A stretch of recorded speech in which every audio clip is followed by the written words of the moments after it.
So my mum and dad had me really young, she was 18 and he was 17. They weren't really ever together, just kind of casually seeing each other, and they've never been in a relationship, but they're good friends and honestly for most of my life they co-parented really well. That kinda ended about 6 years ago when my dad met his now fiance though. She's always made it very apparent that she doesn't particularly like me. I'm not sure why. It'd count to describe what it's like, so I'll give you some examples. She rarely calls me my name when talking to other people about me. I'm always your son if she's talking to dad, or dad's name son if she's talking to someone else, or just simply the boy. She only uses my name if she wants to get my attention. I have a bedroom at their house, which has my things in it and is decorated how I wanted it. They have a larger spare room that they give to overnight guests if they have them, but she still refers to my room as a spare room or guest room. Several years in a row she's told dad she'd rather I stayed at my mum's for Christmas because she wanted a little family do at theirs. If it was a case of her just not liking kids, I think I'd get it, but that isn't the case. She has a 13-year-old daughter from a previous relationship, and she and dad have 3 kids together, 5-year-old twin boys and a 1-year-old girl. I get on well with all the kids, it's just her who doesn't like me. So on to the problem. Dad proposed to her a couple of months ago and they're getting married next autumn. I found out last week that I'm not going to be a part of the wedding. That's fine in and of itself, except all of my stepper half-siblings are a part of the wedding. Her daughter is a bridesmaid, the twins are ring bearers, and even my baby sister is gonna be a flower girl. I've not even been asked to be an usher or anything. I'm gonna be honest, I'm really freaking upset by this. I feel like I've deliberately been left out. I really just feel like she and dad have their own family now and they don't want me to be a part of it. I've basically decided that if I am not allowed to be a part of the wedding, then I'm not going at all. If they don't want me to be a part of their family, then why the hell should I bother? I haven't told dad yet, but I've said all this to mum and she says she thinks I'm being irrational. She thinks it's crappy I wasn't included too, but I'm overreacting and that this isn't a hell worth dying on. She says I'm probably gonna permanently damage my relationship with my dad if I do this, and it's not worth it, but I'm really seething. Would I be the idiot if I refuse to go to the wedding, since I'm not included? Not the idiot, seriously, you're 16. Your dad could easily have made you a groomsman. Something that would be entirely his choice. It wouldn't take much effort at all to make you feel included. By enabling her, your dad is the one damaging your relationship with him. It's better for you to avoid their wedding than to be guilt-tripped into going. The thing to consider is whether it's really worth putting the effort in to get hurt. If I were you, by this point, I would be way past caring. Let your dad know that you won't be attending. Not the idiot. They have excluded you deliberately and haven't asked how you feel about it. You would be well within your rights to not want to go. The fact your mum is calling you out for it is unfair because you aren't the one damaging the relationship, your dad is. However, before you make a decision, perhaps talk to your dad and explain how you feel. If nothing changes and they refuse to have you at the wedding party, then obviously do what you want to do. Not the idiot. What? Your dad is the one who damaged your relationship with him because he's allowed you to be treated like the unwanted stepchild for 6 years, and now you have purposefully been left out of his wedding. Before I fly the twin birds at him and his wedding, I'd talk to him one-on-one and ask him if there is any reason he had for leaving you out of your own father's wedding while all of your siblings were major parts, adding before he can get a word in edgewise that it's made you seriously rethink your entire part in this family and your relationship with him and his wife-to-be. Nearly a decade ago I was a young kid in love. The two of us fell in love hard and fast, and the next thing you know we were expecting a child. It was a complicated time. We weren't sure what we wanted in life, but we knew abortion was not an option.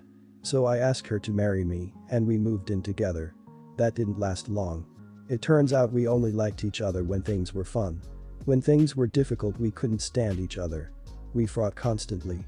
We thought things would get easier after the birth of our daughter, but that only made it worse. She has postpartum depression, and I was working so much to support both of us that I was always tired and miserable. Less than a year after our daughter was born she broke down. She told me she regretted everything and did not want this life. She moved out and went to live with her mom several hundred miles away. From then on it was just my little girl and I. I filed for custody and won. I never worried about child support from her. It had taken me nearly 2 years to officially get custody. She lived with me the entire time, the state just hadn't made it official. And by that time things were going well. I worked my way up in the industry I was in. I was making nearly twice as much as when she was first born. We were doing okay. Until we weren't. My job paid well, but was physically demanding. I was injured and could no longer do that kind of work. I found another job working in an office and I'm happy with it, but the pay isn't nearly as good. My daughter started having seizures. She was in the hospital for a while to get them under control. She has epilepsy. She's doing okay now, but the treatment and medication are more than I can afford with my current job. I had no choice but to file for public assistance. This is where it gets tricky. They said I can't get the assistance unless my child's mother is on child support. Their logic is, why should the state pay when there's another parent who can foot the bill? So I filled out the form and a court date was set. She didn't show up. I'm not sure if she even knew about it. I haven't spoken to her in years and have no clue where she is. I did have her social security number and included it in the paperwork. So the state found her somehow. An order was set for child support and I was granted assistance. My daughter can't see her neurologist regularly and get her medication. However, the child support was never actually paid. After enough months of non-payment, a warrant was issued for my ex's arrest. Before we split, I told her not to worry about support, that I could handle this myself. I'll admit this was said during a fight while I was hurt and being emotional. I really tried to do this on my own but failed. Now I feel like a jerk for going back on my word. Am I the idiot? Not the idiot, you tried to contact her, you're doing the best you can as a single parent. The system requires her to pay, not you personally. And has she ever tried to contact you or even cared about how her daughter is? I am assuming she received the notifications to come to court and be accountable and just chose not to. Have you tried to reach her through her family if you don't know her contact info? It sounds like you honestly tried to reach her, so this is on her. I wish you and your daughter the best. Not the idiot. If your ex didn't terminate her parental rights, she's still on the hook for potential changes in child support requirements, even if the agreement at the time was that you would have full custody and she would pay nothing in child support. The flip side of that decision is that even though she agreed to you having full custody at the time, she left the door open to change the custody agreement in the future. That was her choice. What's happening now is a result of a decision that she made. No idiots here, because I have no idea what your ex's situation is or whether she can pay. If she can pay you and just decided not to, she's the idiot. Personally, I think it's awful government policy to jail people for non-payment of support, but that decision was 100% out of your hands. You and your daughter needed the government money. This was the only way to get it. You had no legal right to waive support, and your duty here is to your child, not your ex. I live with 2 cats, Herschel and Mordecai. They are senior citizens like myself and they are my 2 best friends. They give me a reason to get up and have productive days instead of zoning out in my armchair all day. My daughter is in her 20s and is a very intelligent woman. She has a baby girl who's just turned 3 and her mother, my ex-wife, recently asked her to leave their home due to the fact that she's selling her place and downsizing to be with her partner of some years. My daughter took the news badly and burned ties with her mom. She then asked me if I would consider letting her stay here. My daughter lived with me from ages 11 till 17 and she was always very hostile to the boys. She would throw their food away because it smelled bad, lock them outside because they used a litter tray and she didn't want to smell it, and she once went so far as to remove their collars and let them out the front, which I have never in my life done, so they were extra confused and scared. Each time, by the grace of God, a neighbor returned them or they've come back, but the possibilities of them being eaten by a coyote or run over were high. When she had her child, she was extra hostile to the cats and would swat them away when they came to sniff the baby. I don't trust that she hasn't or won't hurt them. They also hate her and run every time she enters the room they're in, so I have suspicions. I told my daughter frankly that my cats are my priority and that if she can respect that they have run of the house, then she's welcome. That wasn't good enough for her and she asked that I rehome them to my lady friend who is a cat lover. I said absolutely not, end of discussion. You can't stay. She has savings and I know the only reason she wants to live with me or her mother is because she knows she'd have an easy time of things like reduced rent, food on the table, babysitting for free, etc. Her mom called me up and berated me saying I'm making an enormous mistake by choosing my cats over our daughter and her daughter and that I'm living on another planet. I come on Reddit a lot, so I was hoping to hear some outside opinions. Not the idiot, and to be honest, your daughter sounds like a complete brat. A woman in her 20s severed ties with her mother because she wasn't allowed to freeload off her anymore. Yikes. The treatment she put your cats through as a teenager is nightmarish. I would not put it past her to drop them in the woods herself if you let her move in with you. I know no one wants to hear that their child is a bad person, but my god. Someone who repeatedly hurts animals is pretty indefensible in my opinion. Please do not allow your daughter to move in, even if she agrees to your terms. She's going to abuse your cats, no matter what she says to get her way. Not the idiot, but you will be an idiot if you let her manipulate you into giving her access to innocent pets. Her past behavior may indicate that she's capable of trying to get rid of them in hope of changing your mind, so I hope she doesn't have a key to your house. Keep an eye on her when she visits too. Do it for the kitties. Not the idiot. Why isn't she moving out on her own? She's an adult. It's like she isn't even considering being a grown-up and figuring out her own life. You make a lifetime commitment to pets. Your daughter's irresponsibility in her life shouldn't mean your senior cat should suffer. There's no medical reason here. The fact is, she's a parent, she's an adult, she should be living on her own and handling her own life. Mostly, she doesn't appreciate your help in the first place. Don't enable this crap by rearranging your life. So, long story short, one of my daughters is in big trouble with me at the moment. I found out at a parent and teacher meeting today that she and her friends have been bullying a girl at school. The teacher showed me a note she confiscated and it was beyond. When I got home I told my daughter that she is grounded for the foreseeable future and I will be taking a few days to decide what the full extent of her punishment will be. About 20 minutes later a couple of her friends came over and I reminded my daughter that being grounded means no visitors.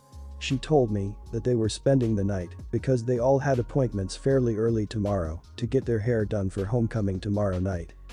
I told my daughter that she's not going to homecoming because she's grounded. She flipped out, as you would imagine.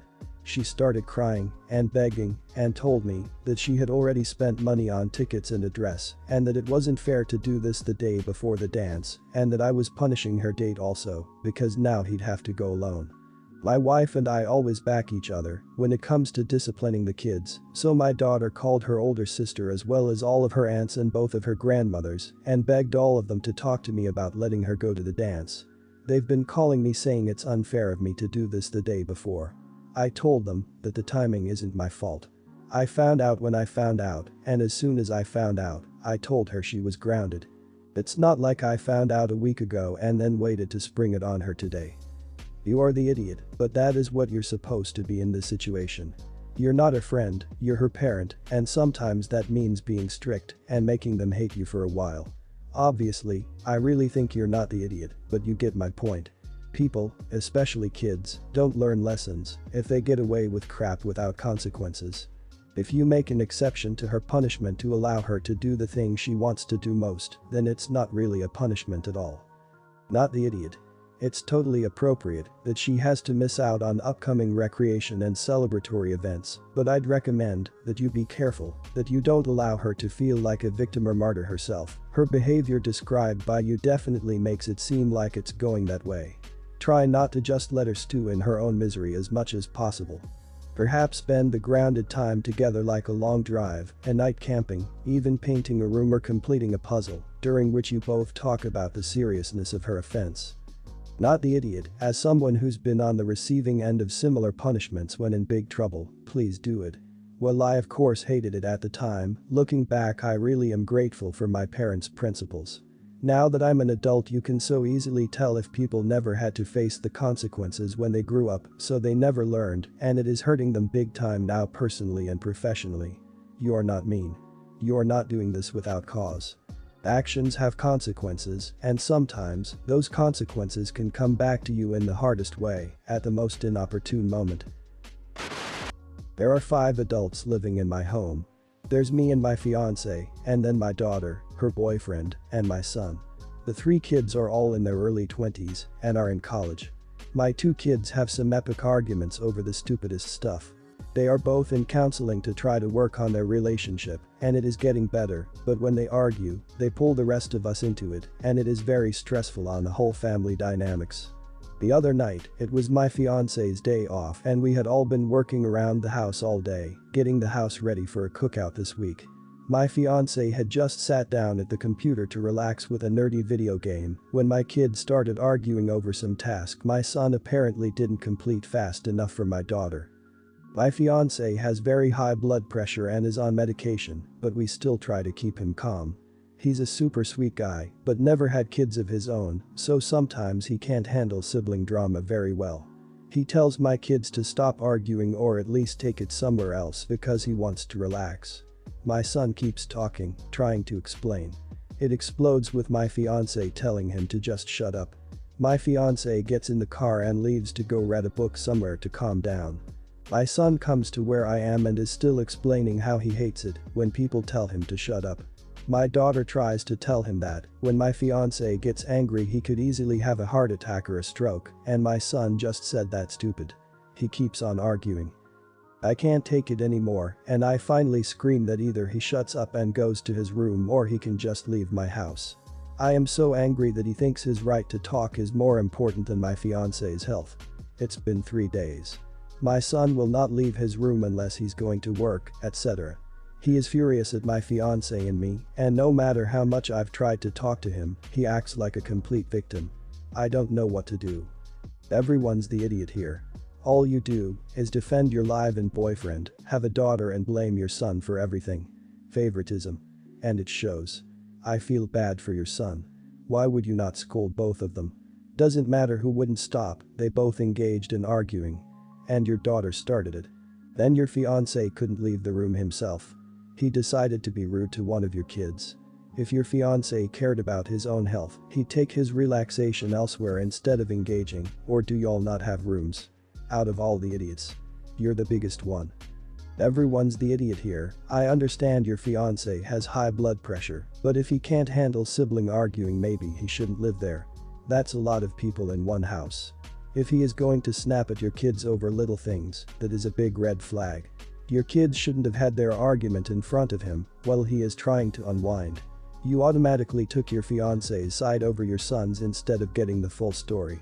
You allow your fiance to treat your kids disrespectfully. You're the idiot. Sounds to me like your daughter is deliberately antagonistic and you're deliberately ignoring that when she gets the desired effect from your son. I mean, you told us it started because your daughter took issue with your son. It also sounds like you favor your daughter and your son has picked up on this, which will only breed resentment. No wonder he's angry. You and your daughter sound like dreadful people. I wouldn't let someone who isn't his father scream at him either. Cut your boy some slack and consider soothing the cause instead of reacting to the symptoms.